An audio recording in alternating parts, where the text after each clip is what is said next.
What's going on, everybody? Thank you for clicking on to another episode of It Gets Better, the podcast about life experiences. Before we jump in, if you like what I'm doing, want to be a guest on the show, subscribe, ring that bell. Feel free to email me your story at workwithseeb@gmail.com. That will be in the description.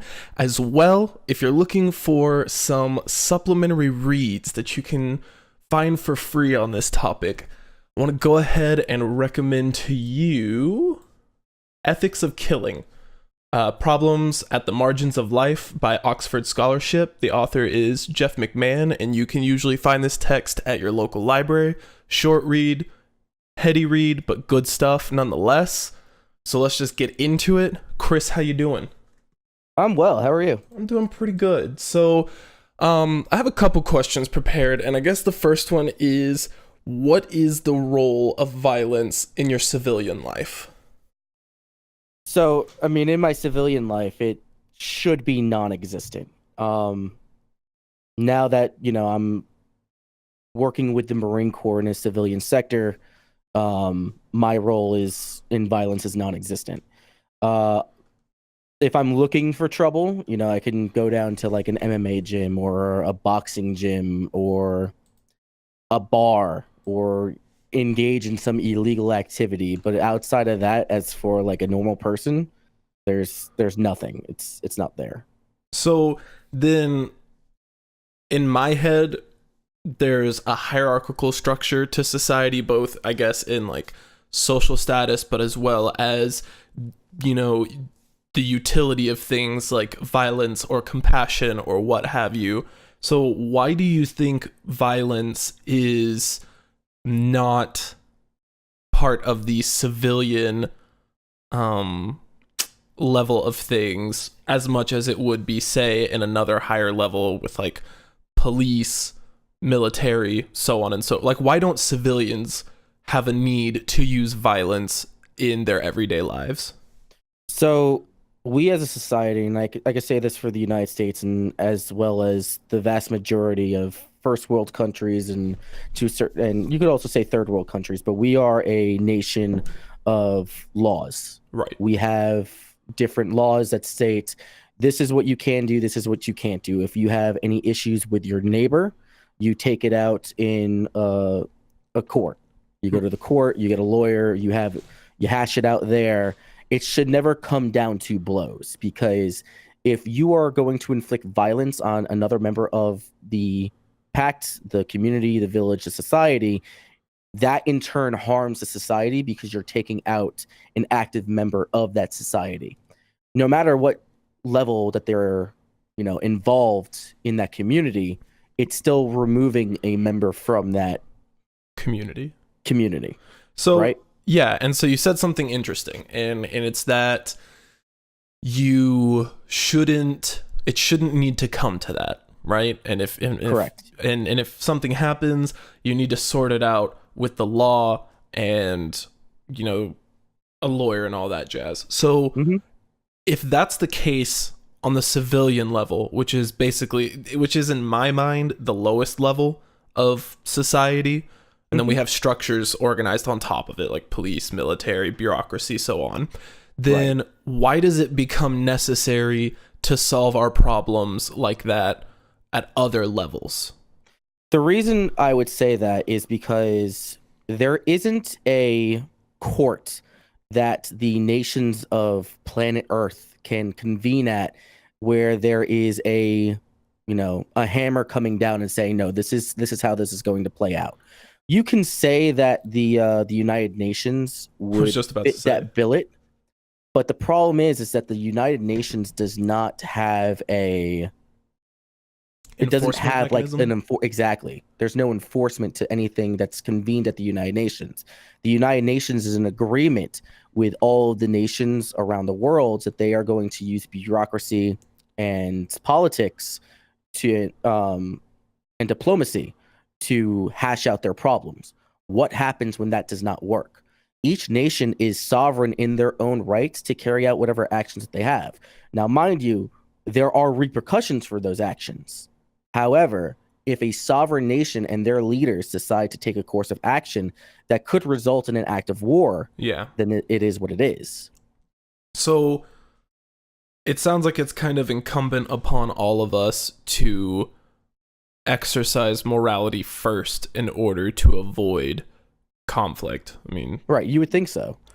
so then, I mean, have you observed it being another way? Have you observed a situation where you would think that someone would use diplomacy in any sense of the word, not just politically, to solve a situation, but you've come to realize that aggression or violence was their MO? I mean, yes. And I mean, do you want to take it down to the lowest level, or are you looking for like a military equivalent? Oh, we can take it down to the lowest. So, I mean, you could take it to any situation where you just happen to rub somebody the wrong way.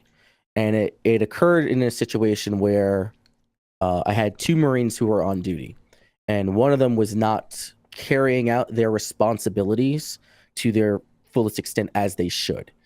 And the other one was getting completely fed up. And these two already had a history of issues together. So when the Marine that was carrying his own weight just started blasting this other kid and trying to get his shit done, and while I'm trying to step in as the mediator, trying to direct and order where these Marines should go, it didn't matter about my input. The Marine who is fed up was just like, no, I'm going to fucking deck this kid. And so that's what ends up happening. He just bashes this kid in, and, I have to break up a fight. It sucks because the kid was an MMA fighter, but nonetheless, you try to step in and neutralize the situation. But it appeared that this was just another nail in the coffin, so to say, for him to just lose it and attack him. Would you say, so first of all, I think it's kind of funny when you think about it that you use violence to stop violence, like stopping an aggressor in a fight, or, going to war with a country to prevent them from, screwing with other nations. Mm-hmm. I guess let's bring this around to your training. So obviously, as a Marine, you're trained to use violence as a tool. What was the training like? Like, what can you say? Bring us through the mindset they give you for utilizing violence, and how do they train that into you? So the first thing that we're actually taught before we're actually enacting violence or learning how to be violent is our core values. Our core values come down to honor, courage, commitment. And within honor, it's, we look at the Marine Corps as a unique institution. It's not just to the military, but to the nation and the rest of the world. And there are standards in excellence that we need to perpetuate to the rest of society. And those standards are our integrity, our responsibility to be accountable for our actions, honesty, to be trustworthy, and holding true to our traditions, such as our customs and courtesies, that what the rest of society looks at the Marine Corps and identifies. Courage being the mental, moral, and physical strength to resist opposition, to face danger, to endure hardships. Within that includes like self-discipline, patriotism, loyalty, and valor. And then finally, commitment, which is the promise to hold a pledge or to complete a task that, you have elected to take on. And with that comes with competence, maintaining and improving your skill level to support the team, to support your nation, to support your community. And only by us learning about those core values do we then begin to exercise and train in violence. And I mean, how would you like to do it? Because there's a lot of tenets to that. There's marksmanship training. There's hand-to-hand combat. There's learning about different weapon systems. Yeah. When to use it, how to use it. I mean, what are you looking for? Well, so one thing I guess I'll say I find interesting is that I know there are some less informed perspectives of the military. Mm-hmm. And there seems to be, and excuse me if I'm not properly delineating the Marines from the military, let's just say armed forces in general as an umbrella term. There's a less informed opinion of the armed forces that you're being trained to listen to your commander over anything else. So if your commander says shoot, you don't think about the ethics and morality of that order, you just do it. And it sounds like that's not true. So you got to understand that the way that I'm perpetuating this is from the viewpoint of the enlisted. The way that the officers enact ethics and the way that the enlisted enact ethics are kind of different. They go hand in hand, but what you're explaining is that we just listen to whatever our CO or commanding officer, our platoon commander says. Am I right? Yeah.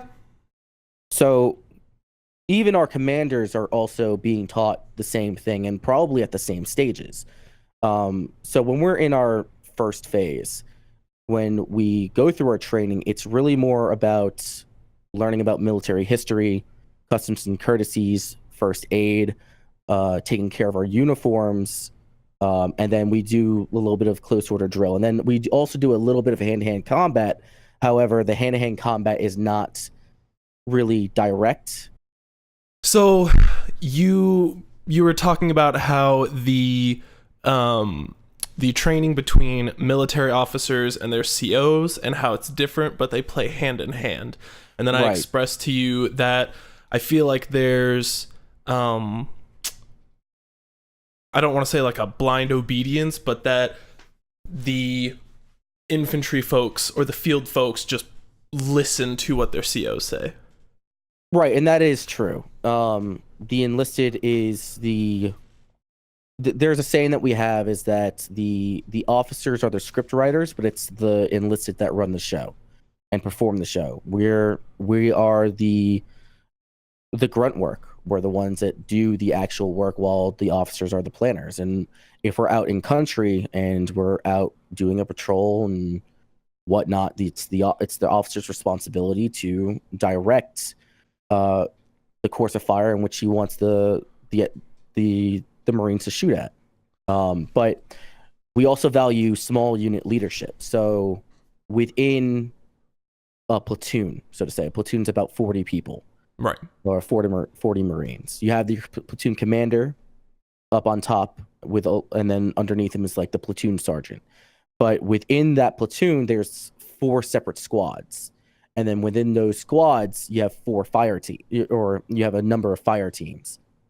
So when we look at the dynamics of a platoon, there's actually a lot of tenets of leadership or a lot of points of leadership within the platoon itself. So anybody can sit there and say, hey, we need you to go do X, Y, and Z. It doesn't all fall on the officer. It falls on the NCO or the non-commissioned officer to direct their junior Marines to carry out whatever actions that they're calling out. So Does that make sense? yeah, and so one thing that I guess strikes me immediately is that, and maybe feel free to speak to this, is it feels like civilians have this, I mean, myself included, we have this idea that our government agencies are executing as one from the top down. But it kind of sounds like that's not the case, and that while your overarching objectives might be like in line with the different levels of execution, it sounds like what's going on with the top level might not necessarily be the same as what's going on with someone who's in the bottom level. So are you asking me that the the understanding of the broad mission for each agency seems to be clear to the civilians. But however, when you get further down and you trickle down to the lowest level, that may not be the case. There might be a little bit of variance between it. Is that what you're saying? I'm trying to figure out how to say this right. I mean, that kind of sounds right. It's like, okay, so I guess to illustrate it in kind of like an anecdote, so we might have the objective kill Osama bin Laden, right? Sure. And as part of that, multiple government entities, so like the NSA, CIA, what have you, might be focusing on getting intelligence. But then you have the military, so, you know, Army, Navy, Air Force, and then the Marines is still part of the Army, right? No. The Marine Corps is its own branch. Okay. We are a entity under the Department of the Navy. However, it is considered their own branch. They get their own budget. Okay, cool. So all these people will have different goals. So like the Navy, their goal might be to transport, you know, 2 platoons worth of Marines to the destination where you're going to be executing your mission. And then the Marines might have their orders from their commanding officers, but you might have someone on the ground who's like your point person, who they're responsible for taking the higher level details of the mission from their CO and executing those in a way that makes sense on the ground. Does that make sense? Yes. Okay. And so what I'm thinking is it seems as though there's this misconception that if a commanding officer tells the point person, all your men need to jump, then that point person might say, okay, bet I can give you like 1 platoon to jump, but I have another platoon that needs to be doing this. Yes, there is that leeway to, because it also falls under the responsibility of the sergeants or the non-commissioned officers to assist the commander in accomplishing the mission. So if he's telling, you know, hey, I need this entire platoon to make a jump, it's just like, hey, I'll give you 2 squads because I have 2 other squads executing X, Y, and Z, and this is why it's important to the mission for reasons. And it falls on the discretion of the commander to turn around and say, okay, good to go, or no, I need the entire platoon to jump. Is that where you're going with it? Yeah, and so that actually kind of leads into one of the questions I have, which is, it sounds like everything is justified. There's a reason there needs to be a stated reason, strategical or otherwise, why something is happening.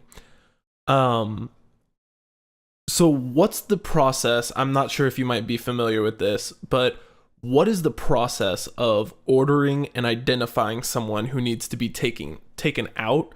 And then supplemental to that, how are morals and ethics woven into these kinds of decisions? So there's plenty of examples, and I'm not someone who would know this firsthand, but there's examples in history where stuff like this takes place. And I'm going to, I don't remember the individual's name, but there was a platoon of Navy SEALs, and they did a movie about this. Right. There was a platoon of Navy SEALs, and they are tasked with the mission of taking out a known bomb maker. Okay? And they're located in this village, and they had to enact this mission on a specific night because that's when the moon was not out. There was no light being shined. It was the darkest night. Right. And you have these Navy SEALs that are sent out, and the mission is go kill this individual. Well, as they're getting ready and they're making their movement towards whatever location that they need to go to, they are met by a group of sheep herders. Right. And these sheep herders see them and identify them. What do? Do they kill them to silence them, or do they let them go? The moral answer would be to let them go and possibly regroup, replan, but they're working with a very small window. They may not get another chance to take this guy out, right?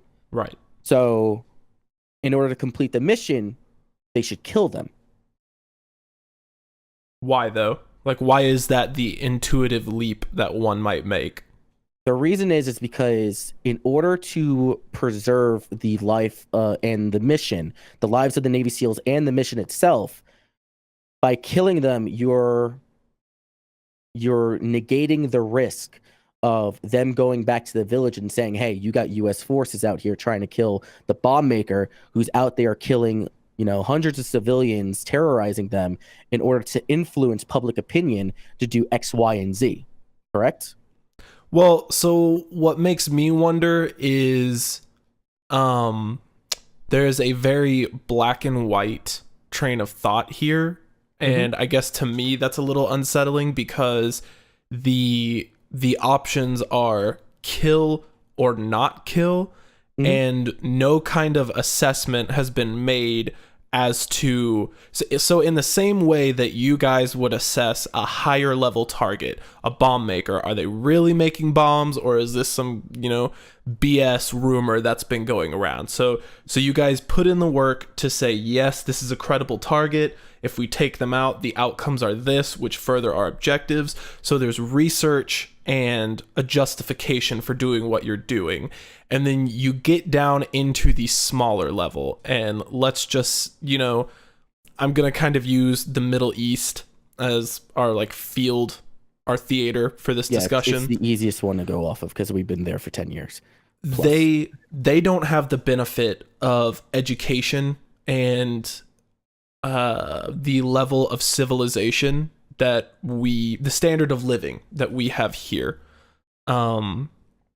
So with that, they don't have the kind of resources that we would have here. So for example, a lot of them are still getting internet by satellite dish or TV by satellite dish, and their cell phones are feature phones, not iPhones. So there's a cultural development barrier there. And so to me, it seems a little off that the assumption that you go on right away is this civilization of people who are technologically and educationally behind us. We're going to assume that the options here are they're going to talk shit or they're not and just kill them anyway, versus okay, in this region, because we have things, for better or for worse, the NSA tracks cell phone movements. We have the Five Eyes, and indeed, we had an issue with this when we were trying to capture Osama bin Laden, which was his agents, generals, what have you, would do something called SIM swapping. So they would think, the intelligence services would think Kareem Abdul-Jabbar has this SIM card and he's over here, and then they go to a meeting, swap cell phones, and now all of a sudden Habib has Kareem's SIM card and he's going to a completely different space. So there's a lot of moving parts in society, but also I imagine a Mission Impossible in general. So I wonder why those are the only two options and why some further thought is not given into these kinds of things. So to paint a better picture of what's going on, the weeks leading into that, the U.S. government and so forth, their representatives had built a network aligning themselves with certain individuals that were willing to provide accurate information. Right. They had the intelligence that this bomb maker, A, was legit, and B, at this location. However, the location that they were in was a known Taliban influenced village. Right. Okay. The villagers that live there, they live and die by the actions and the economy that's been built by the Taliban. So it's kind of like that, you don't bite the hand that feeds you. So these farmers who are sheep herders, who identify the Navy SEALs and seize them, that is a direct threat to their quote unquote way of life, because if the Taliban finds out that they knew that the Navy SEALs were there and they didn't say anything, they're good as dead. They will kill them. So there is an incentive for them to report. Okay, but So hear me out then. Let me Okay. just run this out. Okay. Mhm. So they're dead either way. Why do we need to be the people that murder them? Because technically, I mean, and I'm just trying to play devil's advocate. Yeah. If they see you and they're dead either way, we would essentially be doing the murdering that the regime we're trying to snuff out would be doing. And so to me, that doesn't really seem like a noble or ethical thing to do. So when we look at it on a macro scale, Right. instead of looking at the individuals and the livelihood of these two people, when we look at it as a macro scale, is the value of 2 farmers worth the lives of 20 to 30 people living in the city going out to vote, live their lives, sell their food, whatever, and a bomb goes off, killing 30 of them indiscriminately? Okay, where did the bomb send a come message. into this? I'm sorry. I You was have a bomb following you maker. up until Mhm. the people living their lives, but Right. I'm not understanding what the bomb has to do Okay, with so this. again, the mission being taken place, you have 2 groups of Navy SEALs that are up and traveling to take out a bomb maker. Oh, The so this mission is the bomb maker's bomb. Yes. You're So saying we're okay. we're all talking about the bomb maker. Okay. So if this bomb maker is allowed to continue creating these IEDs that are killing our soldiers, our Marines are our soldiers. Pardon me. And B, terrorizing their own populace to influence public opinion towards the Taliban in an act of fear, Right. is the value of 2 individuals worth the value of the society as a whole. So it's an ends justifies the means type deal. Correct. Now here's the thing: the SEALs did not kill the farmers. Right. They let them go And they why is that? because they identified the risk, and they assessed that for whatever reason it was more beneficial or it was more moral to allow them to pass and hope that since they let them go, they would not say anything. Well, taking this a little bit further down the story. So I mean, I have no problem admitting I'm ignorant to this, but our military budget is like what, 500 billion, somewhere around there? It's more than that. Oh, okay. Well, there you go. So, I mean, if you look at the global power scale right. for our militaries, global military power scale or whatever, our budget eclipses the next 8, 9 below us, including China, Russia, the UK, Japan, Korea, all of them. Right. And so this is what I'm getting at. So, I mean, by your own, declaration of facts, we are the most well-prepared military there is. Our capabilities outweigh that of the next 10 nations.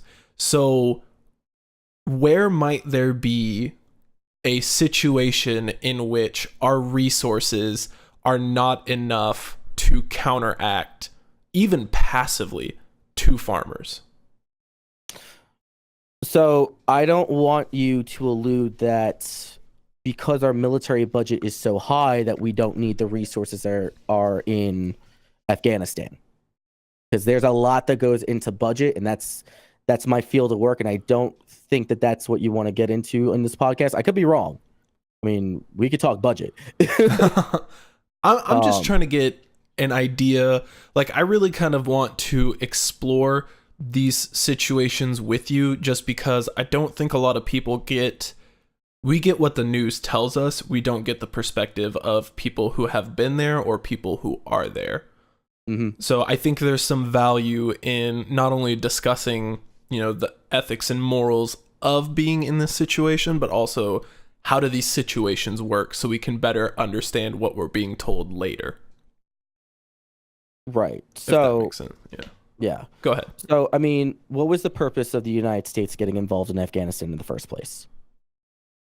As far as I know, we were trying to eliminate terrorism and install a democratic government. More or less. We did the same thing to Iraq. Now people have other conspiracy theories and other possible reasons why we would be there. I don't want to explore those because Right. then you open up a whole can of worms, and I can't get into that because of the nature of my job. Right. But the official statement is we go in to take down a terrorism regime and promote a democratic society. The reason why this mission was being carried out is because you have a member of the Taliban who is actively assisting the Taliban in causing terrorist activities in Afghanistan, and the SEALs are there to take them out. Now, when we go back to the scenario, the SEALs within their own echo chamber could have totally been in or the right or justified in killing these farmers passing by because they have their mission which supports the overarching mission on a greater scale, correct? But they chose not to do that because their morals and their ethics said that they shouldn't. And I'm not saying that there wasn't any infighting. They didn't all like say, "Oh, we're just not going to kill these guys." It wasn't like the SEALs just automatically came to the conclusion, "Oh, we're just not going to kill these guys." There is definitely some back and forth going on about whether or not that they should kill these farmers. But the ultimate decision that was made, and the individual that we're talking about here, I believe, is Marcus Luttrell. That's the Navy SEAL that we're talking about, his unit. They decide to let these people go for the sake of morals, ethics, what have you. However, in the end, they were found out, and their unit was attacked by a lot of Taliban fighters, which ended up killing, I believe, 3 of the 4 SEALs that were there. I believe that there was more, but I mean, the movie is called Lone Survivor. Marcus Luttrell was the only survivor from his unit. It was the same combat that killed Navy SEAL Michael Murphy. So, yeah, go ahead. So, is there ever any kind of training where, or, discussion? I don't want to use the word indoctrination because that seems really No, it's fine. If you want to call it, we call it indoctrination. Okay, so good. We call it indoc. So, at what point do they communicate? Oh man, see, because I wonder. So they let the farmers go. They're found out, and then the platoon takes takes the hit, so to speak. Well, both literally and figuratively. And so I wonder when so put yourself in that situation, right? And you're currently engaging the enemy. I understand that the immediate thought process might be focus on the mission and unfortunately kill your way through till you get there. But I wonder what is the rationale afterwards for an event like that. Well, go ahead. It sounds like you're going to say something. Yeah, so I would say during that situation that instead of fighting your way through, instead the response would be to make a tactical retreat. The vast numbers of fighters that were there attacking the SEALs was quite overwhelming, to the point where they could not make a tactical retreat. It would be suicide for them to go in and fight 40 plus fighters when there's only anywhere between 4 and 8 Navy SEALs. It just would not happen. Right. So the tactical, I would say tactical, the thought process with them would be fight your way to the door, fight your way out. And that's what they tried to do. And it ended up just not working out. Now, had they survived, hindsight would say, okay, we can't trust the locals. But does that change the the rules of Value of their engagement. lives. Well, not just the value of their lives. Yeah, you could say the values of their lives, and you could rational, what value does their lives have?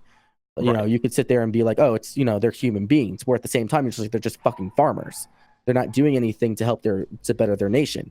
And then you go back, it's like, but they're just trying to live their best life. You know what I'm saying? So you Yeah. can go back and forth with that rationale, but at the end of the day, what does the rules of engagement say?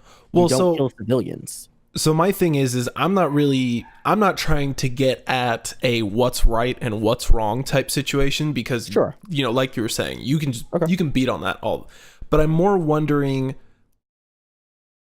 when you guys make a decision to let some people go, is there an awareness that that might mean your own life? Yes. And so what is the in-doc about that? Is that discussed? And if so, how were you guys taught to rationalize that?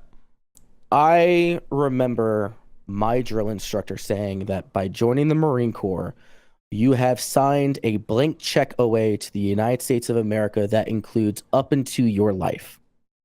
At any moment, you can be given the order to go do something that you're probably not going to live through. And that's the reality of it. And that's where they kind of go back to our core values: honor, courage, commitment. We honor our brothers. We have the courage to step up, and the patriotism of our nation, or not even the patriotism to our nation, but the loyalty to our brothers. If the action that we have to take allows my brothers to live another day, then I'm going to stand up and do it. And I'm going to commit to those actions. Does that make sense? It does, and I guess that's the line where it takes a special kind of person to be a Marine. Does that seem right? I don't want to say that it takes a special type of person to be a Marine, because there are normal, everyday civilians that make that call. They raise their right hand, and they don't view themselves any different from any of their colleagues or any of their neighbors or whatever. It's just that they made the decision that they're going to stand up and they're going to serve their country and serve their brothers. And whatever reason that they need to do so, for me, God, country, Corps don't matter. I care about the Marine to my left and I care about the Marine to my right. I don't view entities like the United States above, my pack, so to say. You understand? If I'm going to take action, I'm going to take action because it benefits the people within my own echo chamber, so to say. And if that's enough to carry out the mission, then so be it. So I imagine you've seen like the old school Star Wars movies, right? Yeah, of course. And how far deep into that fandom do you go? Pretty far. I don't want to say that I'm like a Star Wars theorist, so to say, but I am definitely, I was definitely a hardcore fan. I'm not in as deep as I used to be. So I can't remember. I think it's like The Last Jedi, before The Last Jedi was a thing. But there's a series of novels by Timothy Zahn, Zhan, Zahn, Okay. what have you. And in it, he explains the rationale and kind of the mechanical nature of stormtrooper units, which is basically... Is this before the clones or after? I mean, all stormtroopers are clones according to canon, so it just so happened... Not with the new series, because the last clone unit to be active was the 501st under Vader. They started incorporating their own civilians, I believe. Especially when you look at the new trilogy. So I mean, Finn is a thing. I mean, am I wrong or? I kind of feel like you are, and the reason why is that the prequel mythology versus the first three, and then so Disney broke canon when they wrote their movies. So yes. So there's no making sense of that. However, the books that were written prior to what is considered 1, 2, and 3. So like Revenge So of the we're Sith. looking at EU. We're looking at the EU stuff. Right. So okay, and I'll let you do your thing. Okay, so like basically these books of course take place after the events of Return of the Jedi and stuff like that. But the Empire is still a thing. Right.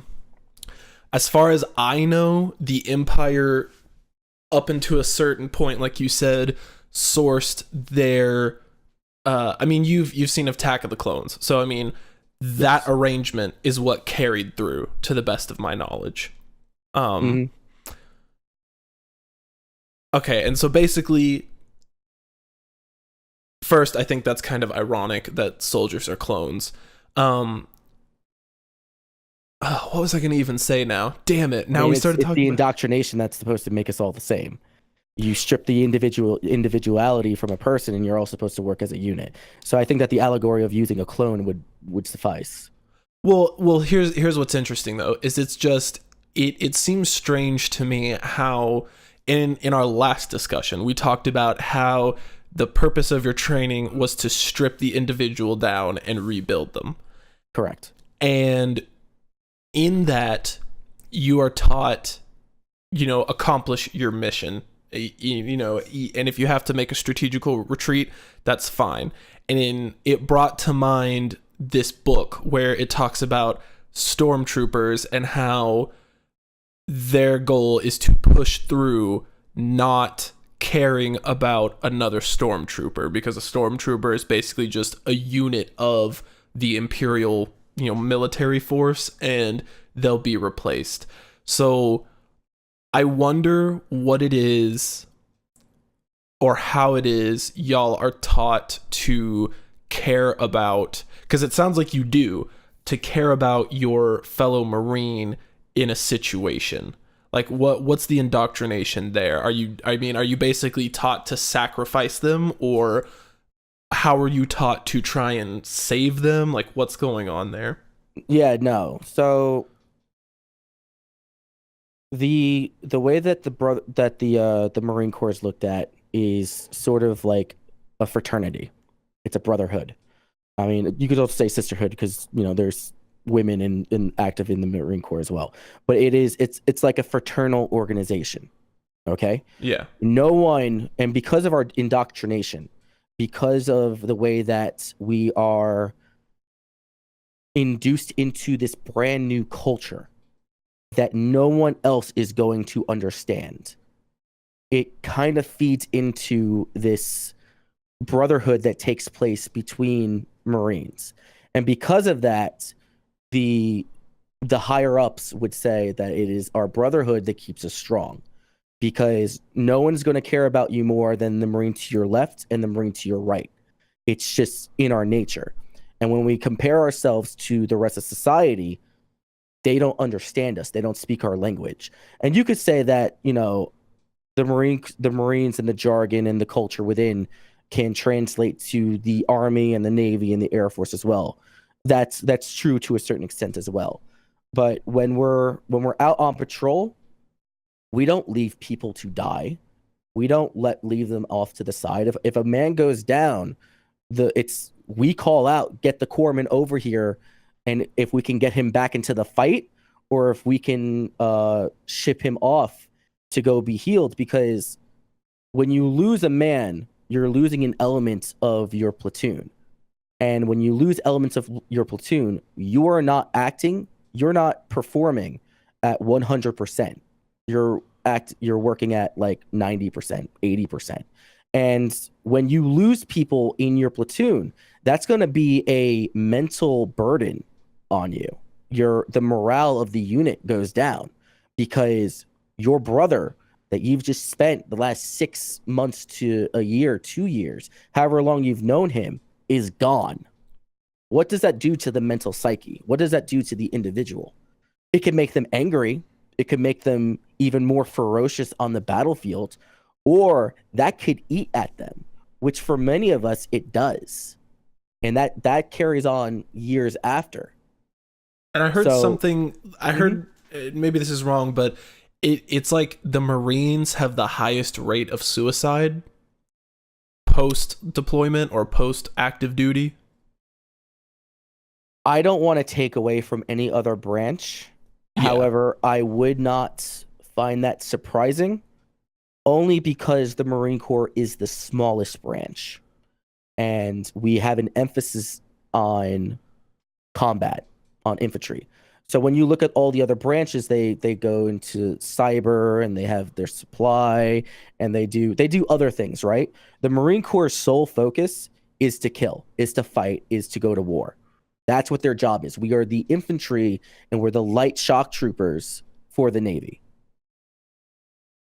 So is it ever surreal to you to have to combine objective strategic thinking with the reality of your situation, which is, you know, we need, like, just for example, we need a group to go in and clear out a building, and unfortunately that's going to be Tom, Dick, and Harry, two dudes that I went through training with, and knowing that you need to use their lives strategically, but at the same time you have to compartmentalize you knowing them personally, and you know they have a wife and kids or a life back home. I'll give you an example. I had a sergeant. Sergeant was in Afghanistan. He had his platoon. He was like a squad leader or some shit like that. And they have to go in and they have to clear out a building. Right. Right. And they know that in this building could be heavily armed. There could be Taliban. Anything can happen. And he has to send a point man. He has to send somebody out there. Yeah. And he knows that there's an individual in his platoon that is newly married, has a baby on the way. He's going to be a father.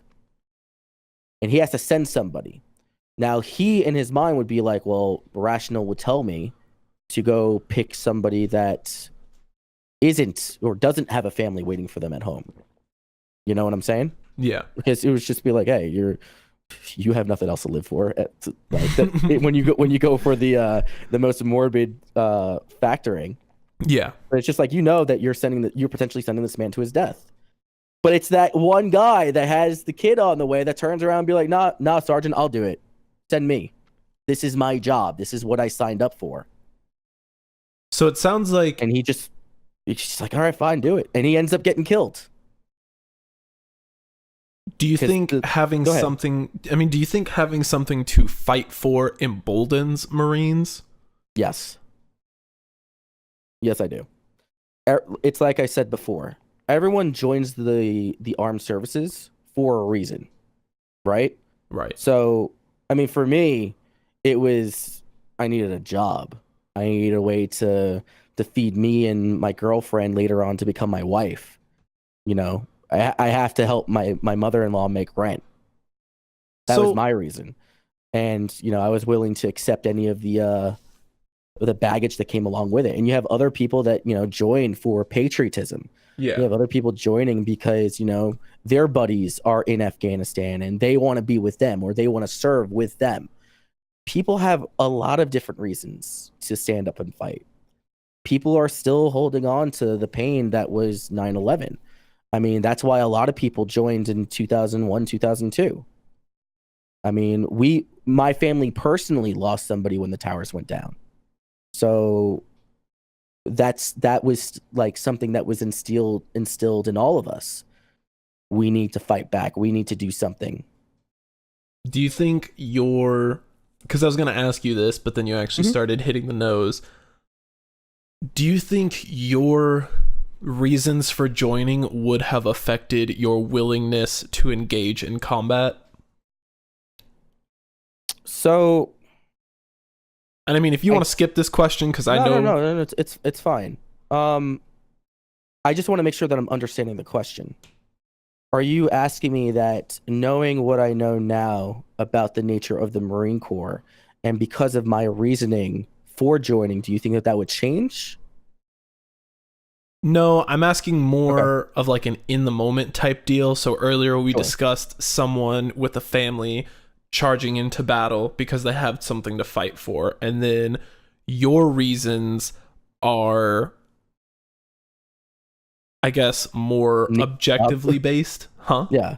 Yeah. Needing a job. Yeah. So it's kind of like God, and people, okay, we're gonna step back here for a second.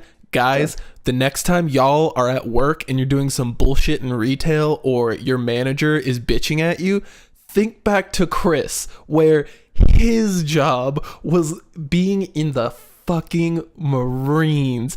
That is his version of shit. I really need a job. I got responsibilities I gotta take care of. And of all fucking jobs I choose, it's the Marine Corps. It's the fucking Marines.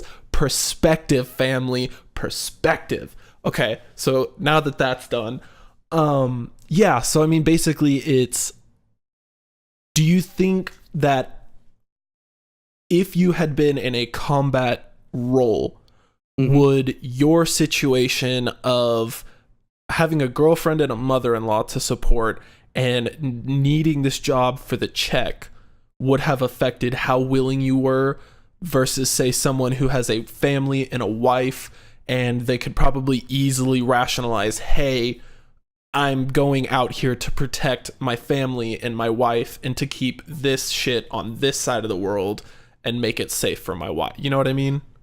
So the way that my personal brain and my bubble works is that, yes, I have, my family, my wife, my son, and all that shit. And then on the other side, I have my Marines. And when I'm in country, you think about your family. You miss your family. Yeah. But the people that you are worried about the most while you're there is your Marines. So had I been put in that situation, I'm not thinking about my wife and kid in that moment. I'm thinking about the mission, and I'm thinking about defending my Marines. That's what I think about. That's my family in that moment. And for, I would say, the vast majority of Marines, that's the way that it works. And so you go in there and you say, hey, we need you to go clear out this building. Okay, fuck it. Let's do it. So yeah, and so it makes me wonder, let me do an adjustment here. Mm-hmm.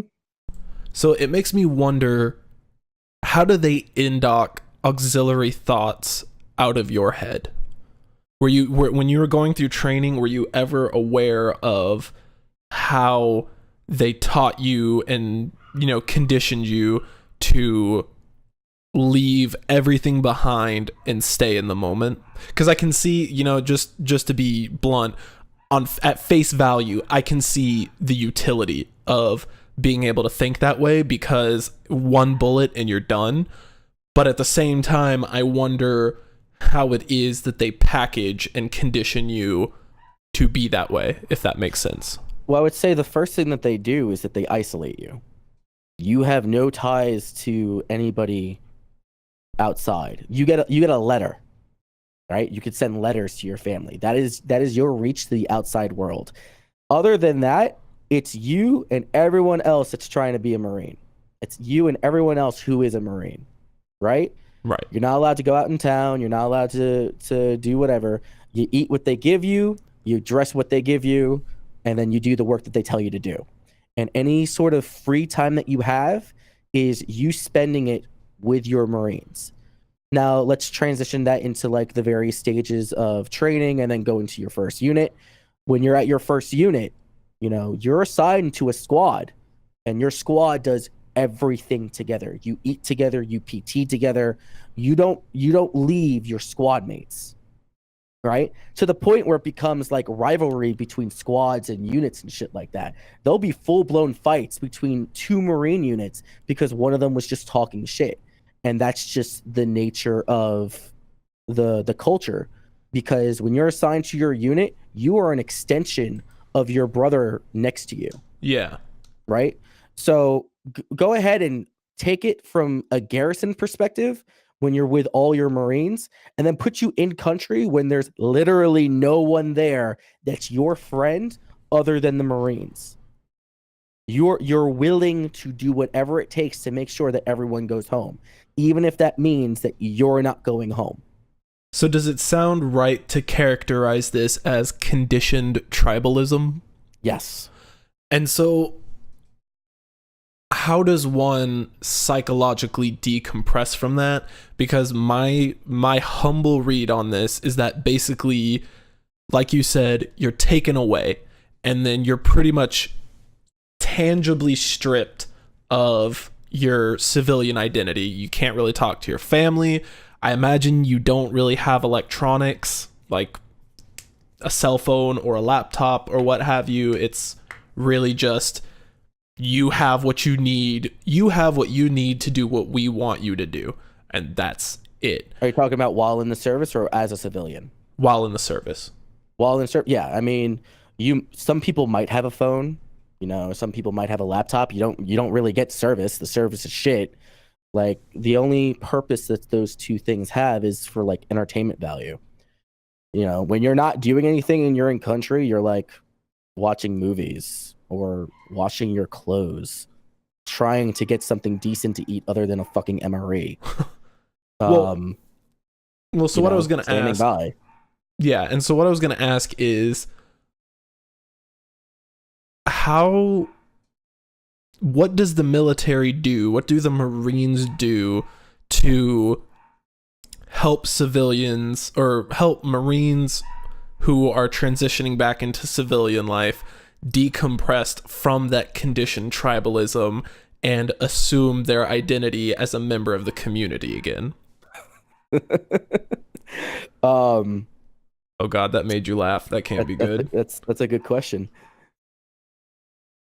Because it's like, it's very clear, and don't get me wrong, so I'm going to be fully transparent and say, I understand the necessity of this. It's for your protection. It helps you maximize your ability to think strategically. It makes sure that missions execute smoothly. You know, the benefits are innumerable. So I definitely understand the incoming indoctrination. However, to me, so I'm studying psychology for my profession, and it seems, this is just my modest take on this shit, it seems like you're conditioned to behave a certain way that is clearly incompatible with quote unquote society, going back to civilian life. Because like we discussed earlier in this podcast, there's no need for violence at such a, I think you said macro level, at the civilian level. At micro level. When we look at the micro level, there's no need for violence other than, hey, is this guy trying to kill me? Okay, now I need to do something. It's kind of like the flight or fight thing. Yeah. But when we're talking about the daily operations at the micro level between civilians, no, there's no reason. So, I mean, does it seem logical that they would do something to essentially unfuck you? This is the, I said you would think so. Yeah. But this is the reality of what the military does with quote unquote, you know, helping you decompress and separate. When you're getting ready to exit the military, they send you to something called SEPs and TAPs. They may have changed the name, but it's all the same. And all it is you learning how to get a job, what jobs are available to you, and what the VA does. That's it. That's all they do. They don't try to acclimatize you to the rest of society. There's no guidebook in learning how to not be a Marine anymore. You know what I'm saying? Yeah. It's just like, hey, here's some tools and resources that you can use to make yourself successful. Sorry we fucked you up. Here's a couple $100 you get a month. Sorry for screwing your knees. Sorry for screwing your back up. Sorry you can't hear out your left ear anymore. You know what I'm saying? There's not really anything out there. I mean, you can go to the VA and see a psychiatrist at the VA or a psychologist at the VA. They're just going to prescribe you Xanax. I know. I got prescribed Xanax. It's like, I haven't mentally left the Marine Corps, which is the reason why I still work for them. I have come to the conclusion I can never have a normal fucking job because I am the way that I have changed and the way that I am. My wife tells me, my family tells me, my friends before the military tell me, I am not the same person. And it's never going to go away. I can't change the fact that when I walk into a room, there are times that I play around and be like, how would I go in here and clear this room out? How would I go in here and just shoot everybody? I can't stop going up and looking at a random guy just trying to have a nice day and be like, what would I do if that guy started attacking me? Well, okay, so let me jump in. Go ahead. Okay. So, earlier you were talking. So first of all, I just want to say this for the people listening. Holy shit! It sounds like we're really not giving our veterans what they deserve and what is humane. Because I feel like conditioning them to rejoin society is the humane thing to do, especially after what they survived and what they did for us. So that's one thought. Sorry if you or anybody else listening doesn't agree, but I feel like we could be doing more for people there. And then second of all, so yes, you've changed, and in some ways I bet you that's a good thing because you're probably more self-reliant and secure in yourself. Mm-hmm. But then I also wonder what's to stop someone from taking up MMA. Because at least what I'm learning, so I do jujitsu and Krav Maga, is you are being taught, to a much lesser degree than a Marine would, to fuck someone up. And you're taught to, if someone's coming at me with like a bottle and they're talking mad shit about like how I'm this horrible person, I can at least say at this point in my training, the shit talking and all that jazz is not my concern. It's how do I neutralize this broken bottle, and then what do I do to, as minimally as possible, neutralize this person. Right.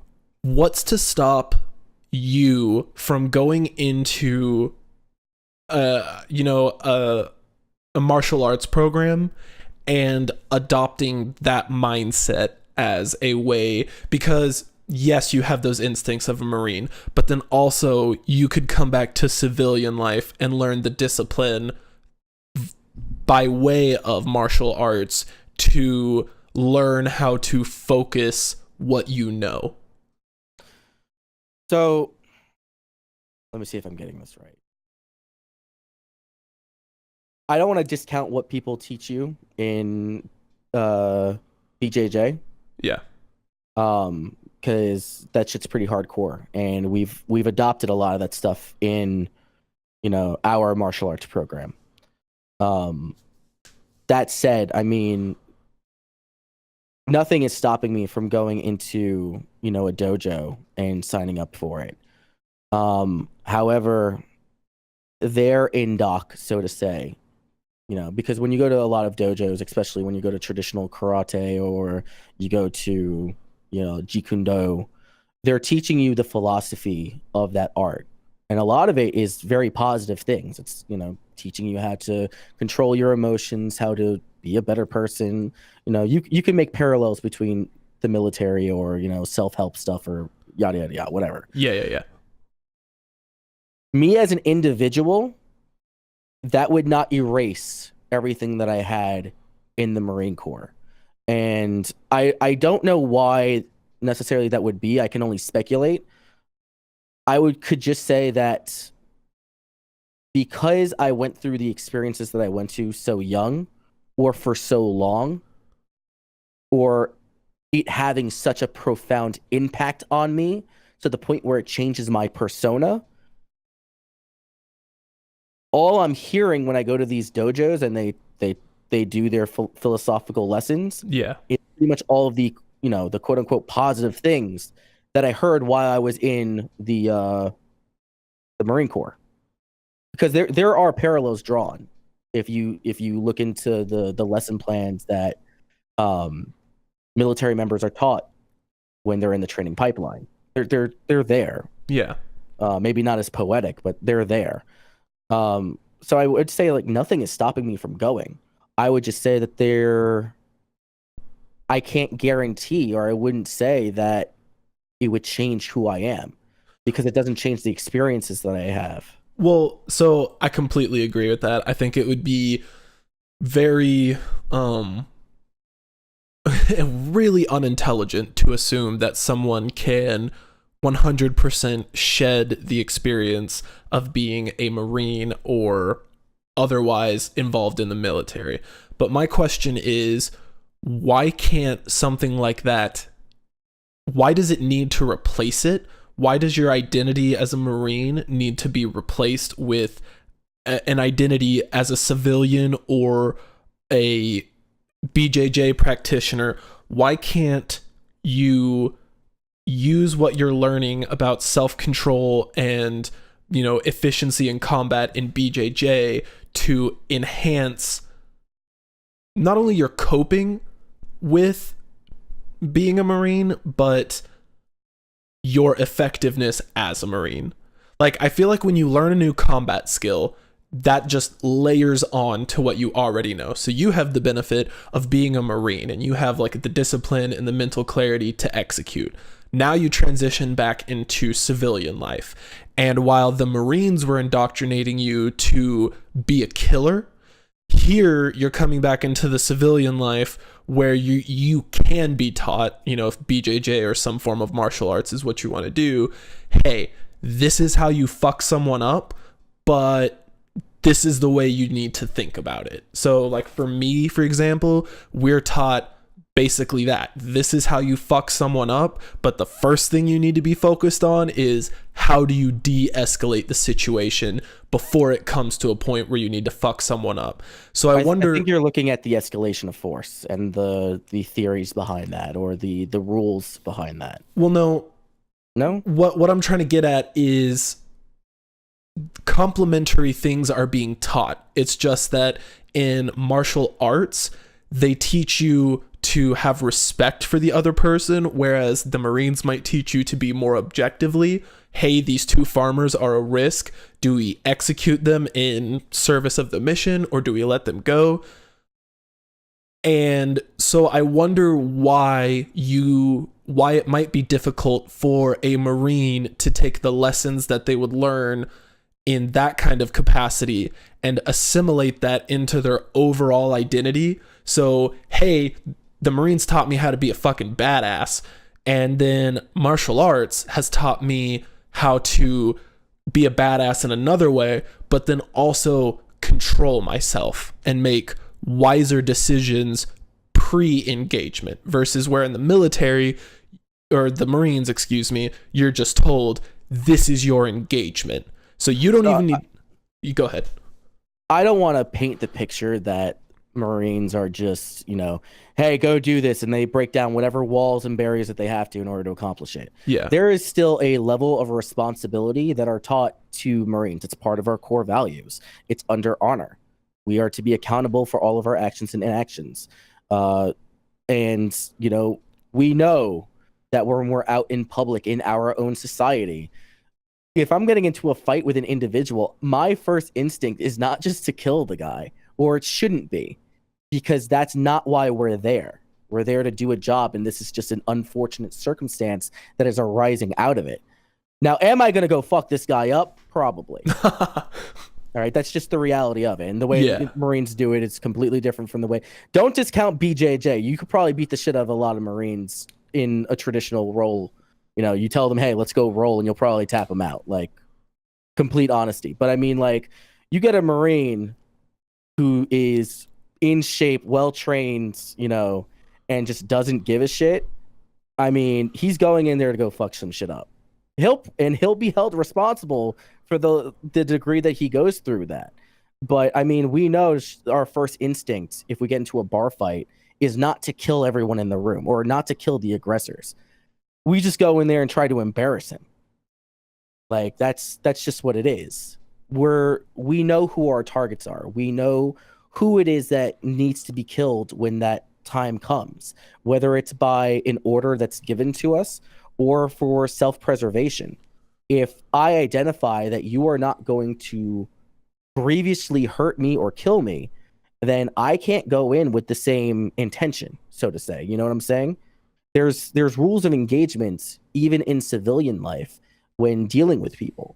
And if they're looking for a fight, then give them a fight. But if they're not going to kill you, that doesn't give you the right to take out your pocket knife and stab them in the chest. Well, okay, so then let me I guess try and articulate what I think I'm understanding. So before the Marines, you're just a citizen, right? And you Mhm. have your stream of consciousness, so on and so forth. Then throughout the course of training and your like tour of duty, you're instilled with a method of thinking. And to bring this back to what you said earlier, you were saying you're never going to be the same, and your impulse is to size people up, right? So is this guy going to fuck me up? What's his weak points? Things like that. Am I accurate up to this point? I mean, yeah, you could say that. Now, when I begin talking about I'm never going to be the same person again, that's not it's not just the training that does that to you. It's the culture.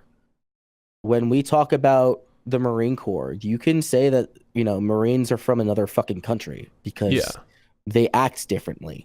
Or you could say that members of the military society, military service, are from another country because they just act differently. They wear funny clothes. They talk differently. They have their own jargon. There are things that we find funny that no one else is going to understand.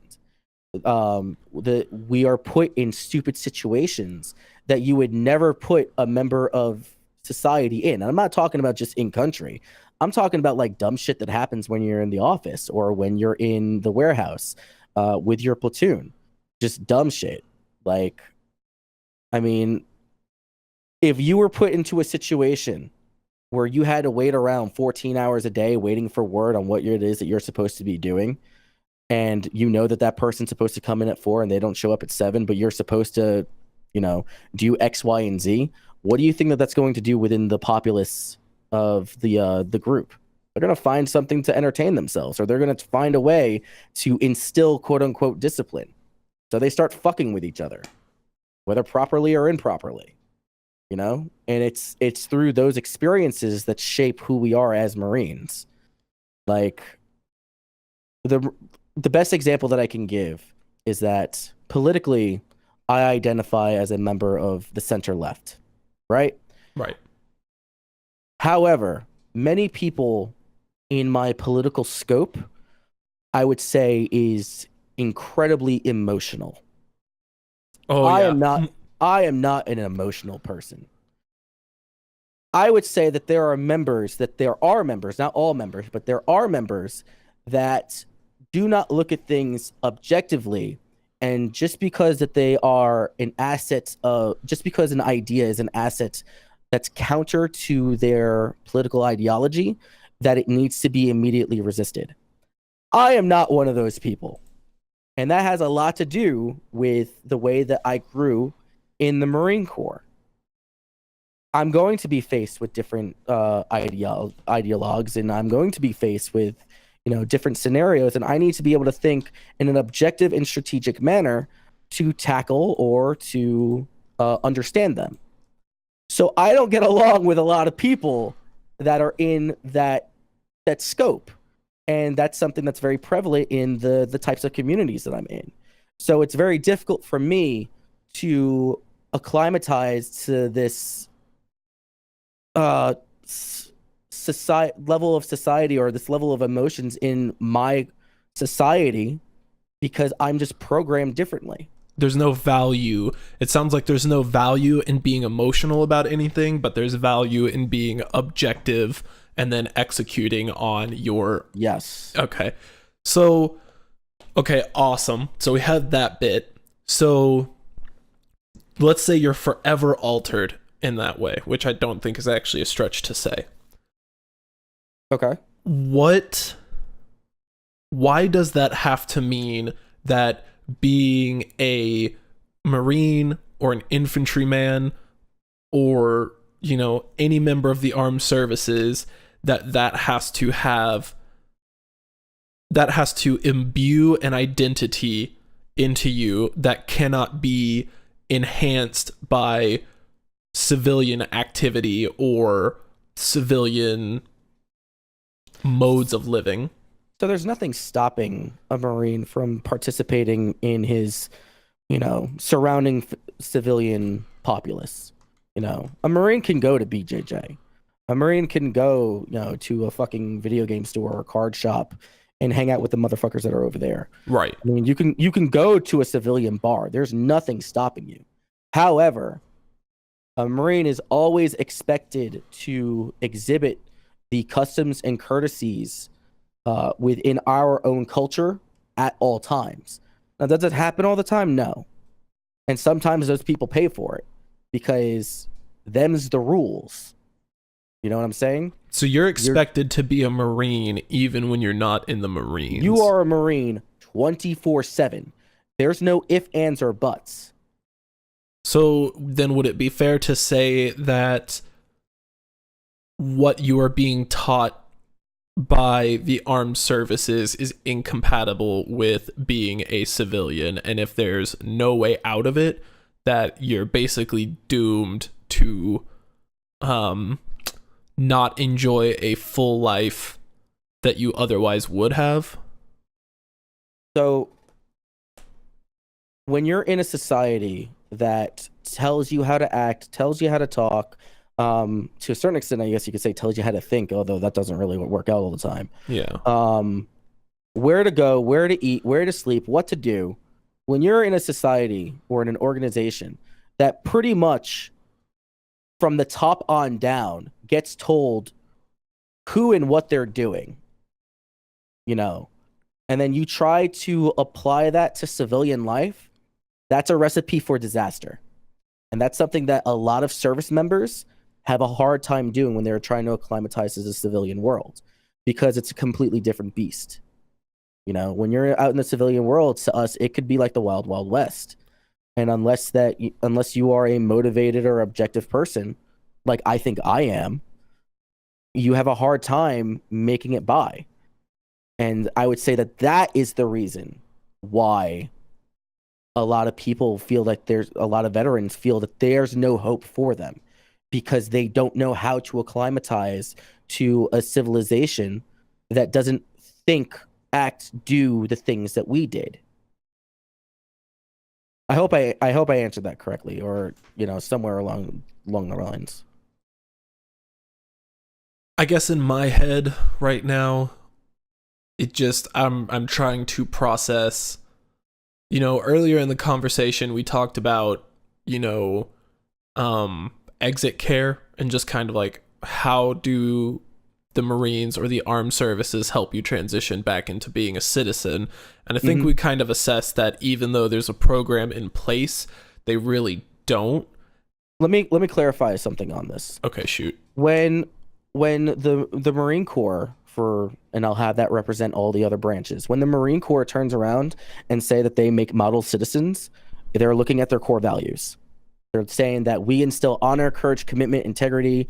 I have a laundry list of all these different leadership traits that they say that they imbue into the Marines: justice, judgment, dependability, initiative, decisiveness, tact, integrity, enthusiasm, bearing, unselfishness, courage, knowledge, loyalty, endurance. And all these things go into this Marine, that when we take him from you and we put him back into civilian society, that he's going to be the model citizen, and he's going to do all these great fucking things.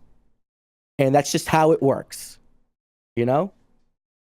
That's how we put them back into society. And that's how the expectation of the United States is when they have their military members go back into the civilian world. They don't talk about all the things that I brought up earlier. They don't talk about all the experiences that the individuals have. So basically, it sounds like the government's just kind of like, yo, we did all this shit, so there's no reason why they shouldn't come back like the model citizen. Yes. But then we come to find out that, it kind of sounds like they're washing their hands because they found cheap logic to do so.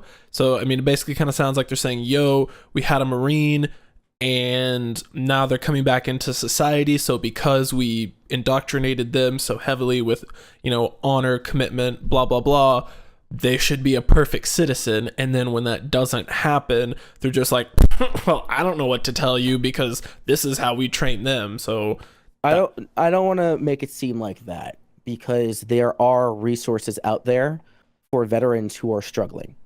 So they exist. I mean, it used to be like that. If we look back to, I guess you could say the 70s, like you could see the strong divide between the veteran community and the rest of society, to the point where they were almost antagonistic to each other. And when you have these veterans that are standing up and saying, remember this is why the government's fucked up, this is why the VA's fucked up, it's because that they lived a experience where there was nothing for them. And that was the reality that you're bringing up.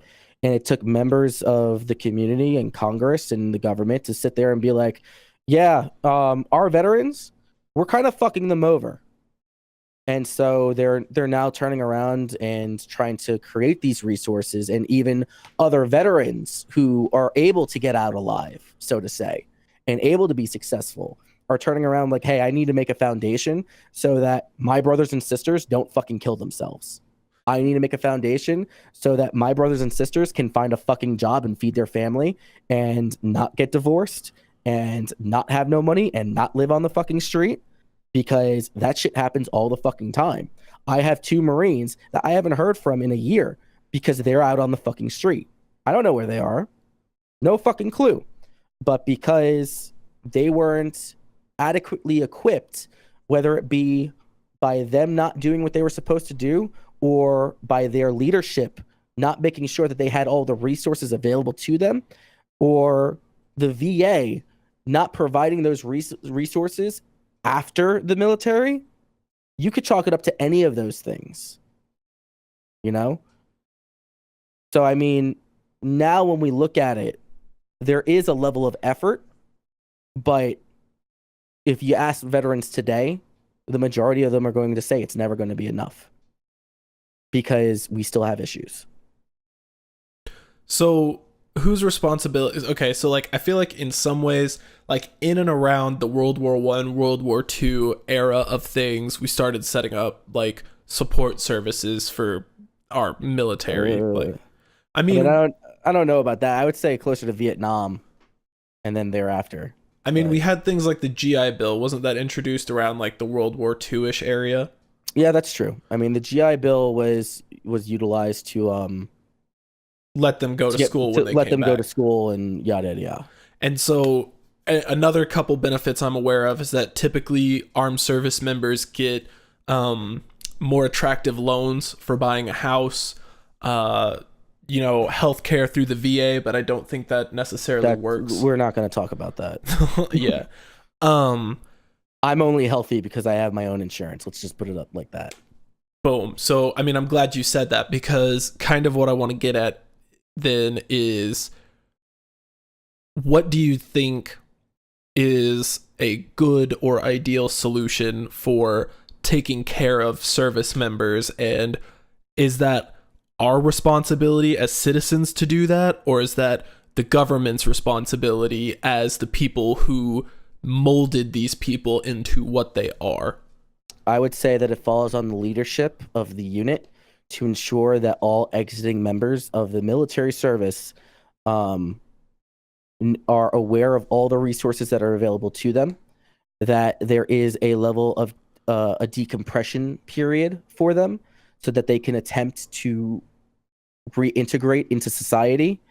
I believe that the VA should also assist in some sort of aftercare for veterans coming out, because it's not easy for everyone to just go back home. Yeah, to flip the switch.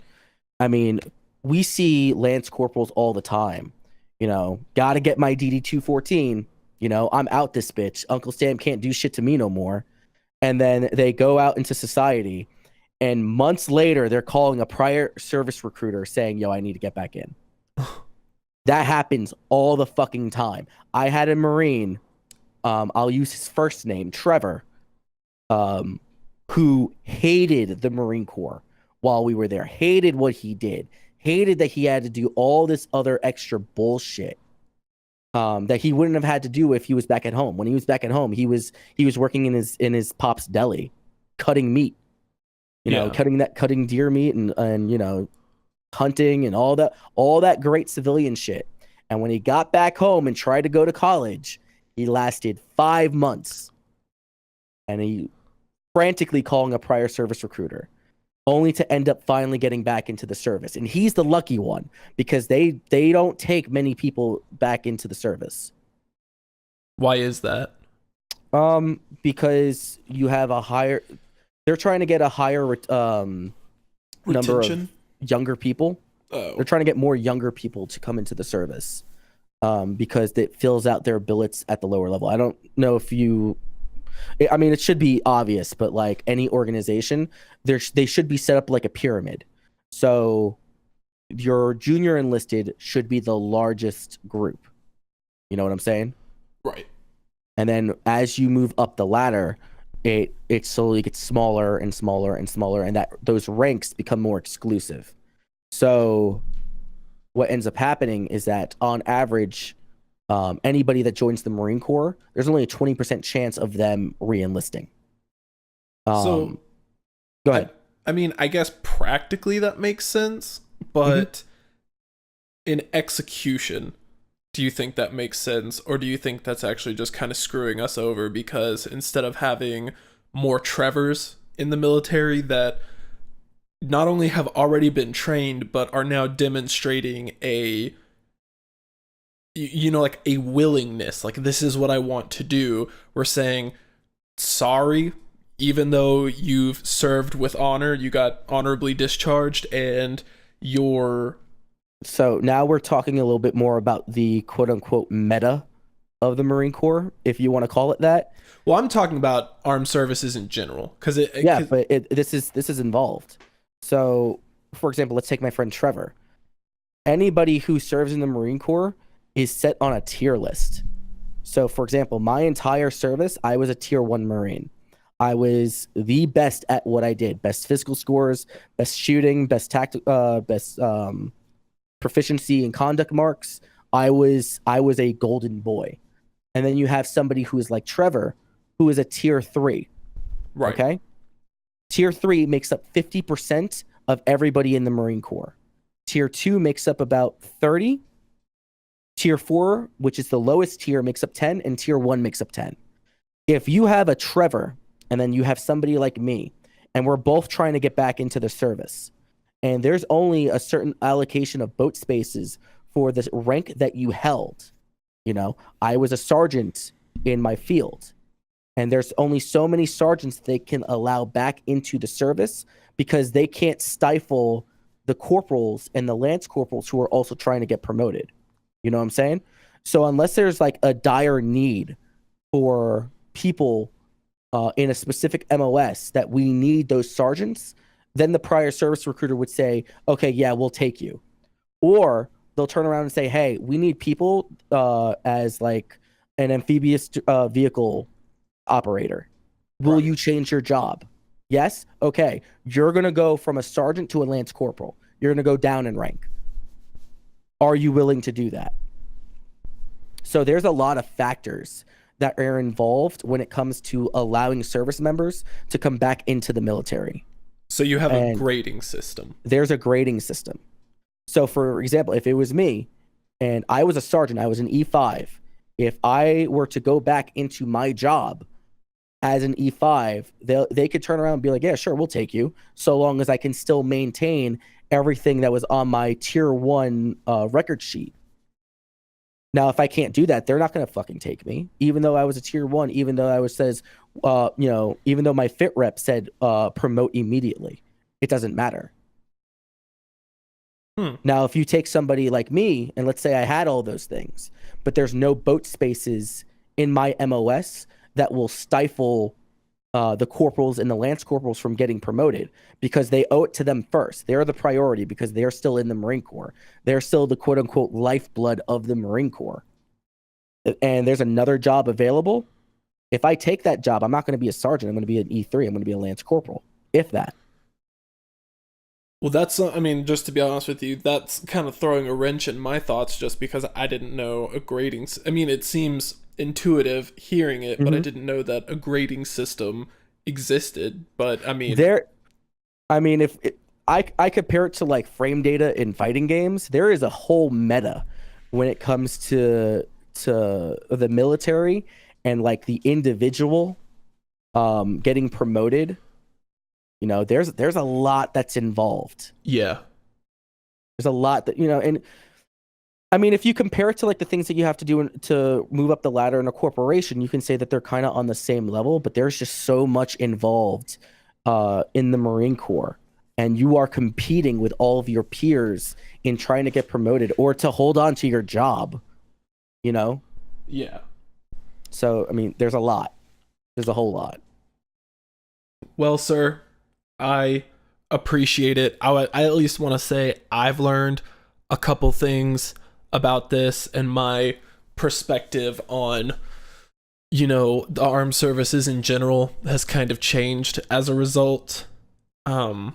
I mean, do you have anything new you want to plug? I know last time found you on Twitter at Vetted Games, YouTube channel of the same name. You know, anything else going on you want to share with listeners? No, I'm still the same old man. You know, I have a podcast. I talk about gaming. I mean, people call us the Super Best Friends Light, but if you want to check us out, you know, just look up Vetted Podcast or Vetted Games Podcast on Spotify, SoundCloud, all that trash. I can be found on YouTube. I talk about video games. I don't talk about military shit. If you want to talk military shit, you can talk one-on-one or invite me on a podcast or whatever. Bullshit with me. I'll talk about anything, but I try to keep my channel as a gaming focused channel. Yeah. So. All right. Well, Chris, I appreciate it. Thank you for coming on. Hey, man, anytime.